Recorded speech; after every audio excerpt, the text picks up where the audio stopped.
Hi friends, welcome to RK Stocks. ఈరోజు special కంటెంట్తో మీ ముందుకు వచ్చాను. Why Indian stock markets are falling. Indian stock market ఎందుకు పడుతుంది? ఎఫ్ఐఐ సెల్లింగ్కి ఇండియన్ మార్కెట్కి రిలేషన్ ఏంటి?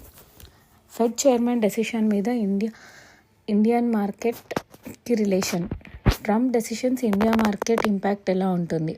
ఇంట్రెస్ట్ రేట్స్కి స్టాక్ మార్కెట్కి ఉన్న రిలేషన్, ఇన్ఫ్లేషన్కి ఇండియన్ మార్కెట్కి relationship, China stimulus and Indian మార్కెట్కి లింక్ ఏంటి? అన్ని క్వశ్చన్స్కి మీకు ఒక ఆన్సర్ దొరుకుతుంది. ఈ వీడియోని మాత్రం కంప్లీట్గా చూడండి, మిస్ అవ్వకండి. నేను చెప్పే కంటెంట్ నచ్చితే లైక్ అండ్ సబ్స్క్రైబ్ చేయండి. ఇంకా మంచి వీడియోస్తో ఇన్ఫర్మేషన్ ఇవ్వడానికి ట్రై చేస్తాం. First, why Indian markets are falling. First మాట్లాడుకుంటే ఇండియాలో మెయిన్ ఇండెక్స్ నిఫ్టీ 50 అంటే లాస్ట్ 50 స్టాక్స్ ఉంటాయి. 50 స్టాక్స్లో ఓన్లీ 16 స్టాక్స్ మాత్రమే బెటర్ రిజల్ట్స్ని పోస్ట్ చేశాయి. రిమైనింగ్ 34 స్టాక్స్ ఎక్స్పెక్టేషన్స్ బిలో ఉన్నాయి. ఇండియా జీడిపి గ్రోత్ కన్సిస్టెంట్గా ఉంది, బట్ ఫుడ్ ఇన్ఫ్లేషన్ కంటిన్యూస్గా పెరుగుతుంది. వెజిటేబుల్స్, ఆయిల్స్, రైస్ ప్రైసెస్ కంటిన్యూస్గా పెరుగుతూనే ఉన్నాయి. మీరు అబ్జర్వ్ చేసి ఉంటారు, daily vegetables or food products buy చేసేటప్పుడు ప్రైసెస్ ఇంక్రీజ్ అవుతూనే ఉన్నాయి. ప్రైసెస్ ఇంక్రీజ్ అవుతుంటే కస్టమర్స్ అన్వాంటెడ్ ప్రోడక్ట్స్ని కొనడం మానేస్తారు. ఆటోమేటికలీ ప్రోడక్ట్ సేల్స్ తగ్గితే కంపెనీ ప్రాఫిట్స్ డిక్లైన్ అవుతాయి. కంపెనీ ప్రాఫిట్స్ డిక్లైన్ అవుతుంటే employee layoffs or shut down, manufacturing units down అవుతూ ఉంటాయి. ఎగ్జాంపుల్గా కొన్ని స్టాక్స్ చూసుకుంటే బ్రిటానియా, మ్యారికో, నెస్లే ఇవన్నీ ఎఫ్ఎంసీజీ కంపెనీస్, ఫుడ్ రిలేటెడ్. అన్ని కంపెనీస్ ప్రాఫిట్స్, మార్జిన్స్ డిక్లైన్ అవుతున్నాయి బికాస్ ఫుడ్ ఇన్ఫ్లేషన్. రూరల్ ఏరియాలో మ్యాక్సిమం స్పెండింగ్ తగ్గింది బికాస్ ఇన్ఫ్లేషన్.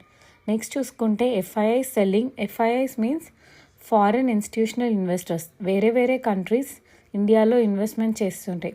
ప్రజెంట్ అక్టోబర్ నుండి నవంబర్ 19 అంటే నిన్నటి వరకు ఎవ్రీడే వీళ్ళు కంటిన్యూస్గా మార్కెట్లో సెల్ చేస్తున్నారు. అరౌండ్ 1,50,000 కోట్లు సెల్ చేశారు. ఎందుకు ఎఫ్ఐఐస్ సెల్ చేస్తున్నారు? మెయిన్గా ఫ్యూ రీజన్స్ ఉన్నాయి వాళ్ళ సెల్లింగ్లో. రీజన్స్ చూసుకుంటే ఇండియన్ గ్రోత్ స్లో డౌన్ అయిందని, బట్ ఇది టెంపరీ ఇష్యూ. ఎఫ్ఐఐస్ సెల్ చేస్తుంటే DIIs means domestic institutional investors buy చేస్తున్నారు. బట్ ఎఫ్ఐఐస్ లార్జ్ క్వాంటిటీస్లో షేర్స్ సెల్ చేస్తున్నారు. 2008 తర్వాత ప్రజెంట్ లాస్ట్ 45 డేస్లో ఇంత లార్జ్ అమౌంట్లో సెల్ చేశారు. వీళ్ళ సెల్లింగ్కి చైనా స్టిమ్యులస్కి, ట్రంప్ విన్నింగ్కి క్లియర్ రిలేషన్షిప్ ఉంది.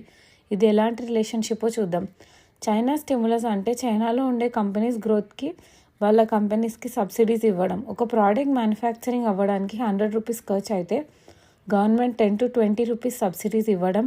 ప్రజెంట్ ఇండియాలో కూడా ఎలక్ట్రిక్ వెహికల్స్కి, semiconductor sector, defence sector, textiles ఇంకా కొన్ని సెక్టార్స్కి పిఎల్ఐ స్కీమ్ కింద సబ్సిడీస్ ఇస్తుంది. చైనాలో కూడా గ్రోత్ కోసం స్టిమ్యులస్ ఇస్తుందని యుఎస్ఏ ఎలక్షన్ బిఫోర్ అనౌన్స్ చేసింది. సో చైనా మార్కెట్ ఇండియా కంటే ఫాస్ట్గా గ్రో అవుతుంది అని థింక్ చేసిన ఎఫ్ఐఐస్ ఇండియా నుండి అమౌంట్ని చైనాలో ఇన్వెస్ట్ చేద్దామని ఫిక్స్ అయ్యారు. బట్ ఇక్కడే అసలు దెబ్బ పడింది. యుఎస్ఏలో ట్రంప్ గెలిచారు. సో అతను ఏం చెప్పాడంటే చైనా నుండి యూఎస్ఏకి ఇంపోర్ట్ అయిన ప్రతి ప్రోడక్ట్ మీద ఇంపోర్ట్ డ్యూటీ, హెవీ ట్యాక్స్ వేస్తామని చెప్పినారు. బిఫోర్ ట్రంప్ ట్యాక్స్ 10% ఉంటే ప్రజెంట్ 30 to 50% పెంచే ఛాన్స్ ఉంది. అండ్ చైనా నుండి కూడా హెవీ స్టిమ్యులస్ ఎక్స్పెక్ట్ చేసిన ఎఫ్ఐఐస్కి చైనాకు కూడా హెవీగా కాకుండా స్టెప్ బై స్టెప్ ఇస్తామని చెప్పారు. ఇవే కాకుండా ఇంకొక రీజన్ ఉంది ఎఫ్ఐఐ సెల్లింగ్కి. ఇండియాలో న్యూగా స్టాక్ మార్కెట్లో ఏఎస్ఎం, జిఎస్ఎం రూల్స్. ఈ రూల్స్ కింద పంప్ అండ్ డంప్ స్టాక్స్ పెడితే ఇన్వెస్టర్స్ హ్యాపీగా ఫీల్ అయ్యేవారు. ఈ ఏఎస్ఎం, జిఎస్ఎం కిందకి చాలా గ్రోత్ ఉన్న క్వాలిటీ స్టాక్స్ కూడా తీసుకొచ్చారు. ఏఎస్ఎం, జిఎస్ఎంలో స్టేజెస్ ఉన్నాయి. సర్క్యూట్ లిమిట్స్ 2%, 5%, 10%, 20% అలా సర్క్యూట్ లిమిట్స్ ఉంటాయి. సర్క్యూట్ మీన్స్ ఆ రోజు స్టాక్లో పెరిగినా తగ్గినా యాజ్ పర్ స్టాక్ సర్క్యూట్లోనే ఉంటుంది. ఫర్ ఎగ్జాంపుల్, ఒక స్టాక్ టెంబో గ్లోబల్ ఉంది, దాని సర్క్యూట్ లిమిట్ 2%. స్టాక్ పెరిగినా 2% అండ్ తగ్గినా 2% ఉంటుంది. సో చాలా పర్సన్స్ బై చేయడానికి ఇంట్రెస్ట్ చూపరు. అండ్ 2%, 5% స్టాక్స్లో ట్రేడింగ్ చేయడం ఉండదు. T+1 డేస్ గ్యారంటీ హోల్డ్ చేశాకే సెల్ చేయాలి. ఏఎస్ఎం, జిఎస్ఎం రూల్స్ కూడా ఒక రీజన్. ఎఫ్&ఓ మీన్స్ ఫ్యూచర్ అండ్ ఆప్షన్స్లో ఉండే స్టాక్స్కి మాత్రమే ఇలాంటి సర్క్యూట్ లిమిట్ ఉండదు. స్టాక్ ఒక్కసారి 2% సర్క్యూట్కి వస్తే మినిమం 30 డేస్ 2% సర్క్యూట్లో ఉండాలి. ఒక స్టాక్ 5% సర్క్యూట్లోకి మినిమం 90 డేస్ 5% సర్క్యూట్లో ఉండాలి. వీడియో చూసేటప్పుడు కంటెంట్ నచ్చితే లైక్ చేయండి.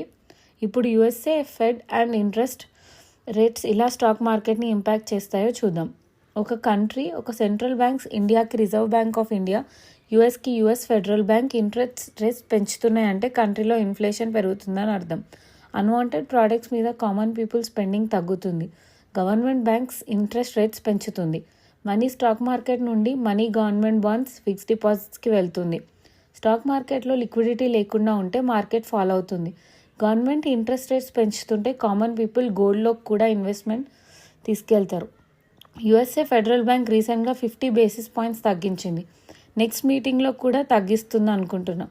టైంలో ట్రంప్ గెలిచారు, సో చూడాలి ఏమవుతుందో. అందరూ యుఎస్ ఫెడ్ని ట్రెండ్గా తీసుకుంటున్నారంటే యుఎస్ఏ కంట్రీ స్ట్రాంగ్ గ్రోత్ ఉన్న స్టాక్ మార్కెట్. అందుకే ఇండియాలో కోవిడ్ తర్వాత ఇంకా ఇంట్రెస్ట్ రేట్స్ తగ్గించలేదు.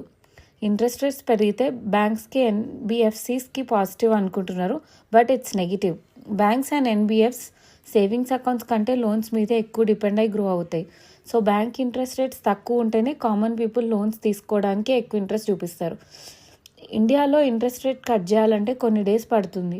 కొన్ని రోజులు ఇండియన్ స్టాక్ మార్కెట్లో ఫాల్ ఉంటుంది, బట్ స్ట్రాంగ్గా గ్రో అయ్యే ఛాన్సెస్ చాలా ఉన్నాయి. India is one of the biggest emerging market.